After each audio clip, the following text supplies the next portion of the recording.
ज़बूर की किताब में से ज़बूर नंबर 15 की तलावत करेंगे।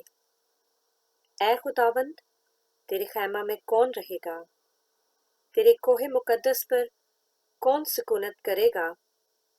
वो जो रास्ते से चलता और सदाकत का काम करता और दिल से सच बोलता है।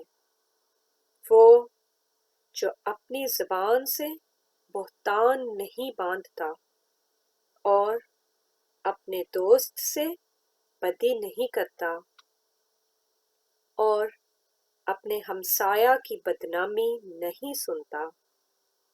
वो जिसकी नज़र में रज़ील आदमी हकीर है, पर जो खुदावन से डरते हैं उनकी इज्जत करता है। वो जो कसम खाकर बदलता नहीं, ख्वाह नुकसान ही उठाए। वो जो अपना रुपया सूद पर नहीं देता और बेगुनाह के खिलाफ रिश्वत नहीं लेता। ऐसे काम करने वाला कभी जुम्बिश ना खाएगा। पाक कलाम के पढ़े और सुने जाने पर खुदावंद की बरकत हो। आमीन।